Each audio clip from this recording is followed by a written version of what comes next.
Oh,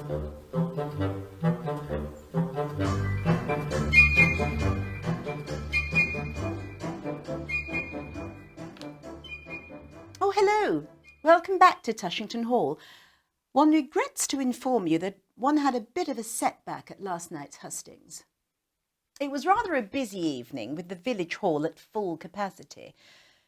Along with the by-election hustings, there was a talk by the Booby Dingle Beard and Moustache Growers Society. The debate of the night was, should nasal hair be considered as part of a moustache?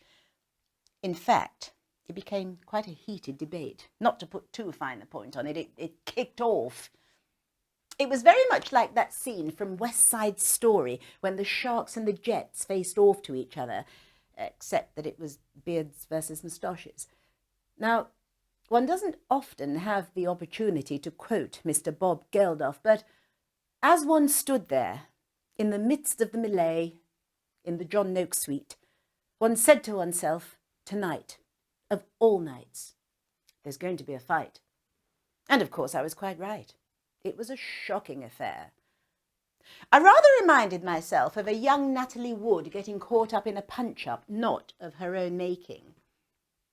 In my haste to extricate myself from the facial hair fracas, and thinking I was making my entrance to the hustings in the Alan Titchmarsh room to address potential voters, I was immediately ushered up onto the stage. Oh, good heavens, I was raring to go. The adrenaline was pumping. It was standing room only. What a turnout! Straight away, I launched into my latest policies, including the legal pepper spraying of unruly children and the tasering of parents who fail to take control of their offspring, and the reintroduction of Bob-a-Job Week in the village. The audience were terribly warm and frightfully receptive to what I had to say, but rather on the youthful side. So I felt it incumbent on me to explain the concept of Bob-a-Job Week. Young people doing productive and helpful things for other people in a polite and courteous manner for the modest fee of a bob, or 5p. Although with current inflationary values, I'll have to rename it 72p a job week. Oh, one has such fond memories of the local Boy Scouts coming to Tushington Hall to do odd jobs about the place, cleaning the windows in the West Wing, yes, all 32, lower and upper, mowing the croquet lawn, cleaning the shotguns, everyday household tasks that I'm sure you're all frightfully familiar with. Good times for all concerned. I'm sure you'll all agree. I've digressed awfully, haven't I? Now, where was I? Oh, yes. Well, it was only when I'd left the stage to rapturous applause that I was made aware that I had, in fact, been act number 4 at the Booby Dingle Open Mic Comedy Night. Unknowingly, of course. Yes, I'm afraid it was all a ghastly mix-up. However, I have to say, they were a jolly enthusiastic audience. Now, don't quote me on this, but I think I got a bit of a standing ovation. Well, it was either that or 4 chaps at the back all stood up at the same time to beat the rush for the bar. Now, I'm a firm believer that every cloud has a silver lining, and here's why.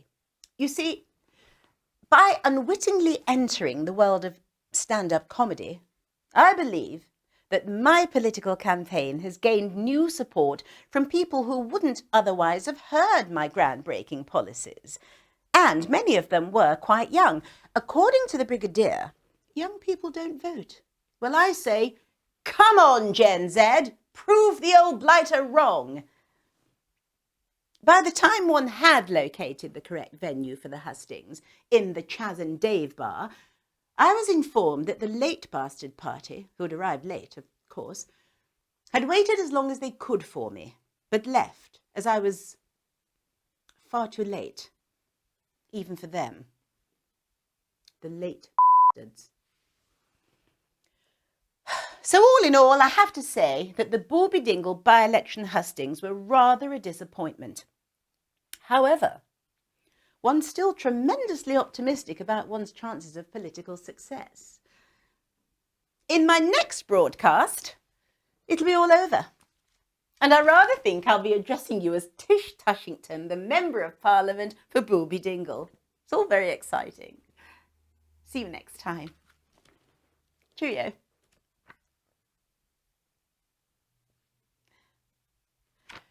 Perkins, pop down to the Tickled Shrimp and buy everyone a drink and remind them that a vote for me means an open bar courtesy of the Tushington estate for a week after the by-election.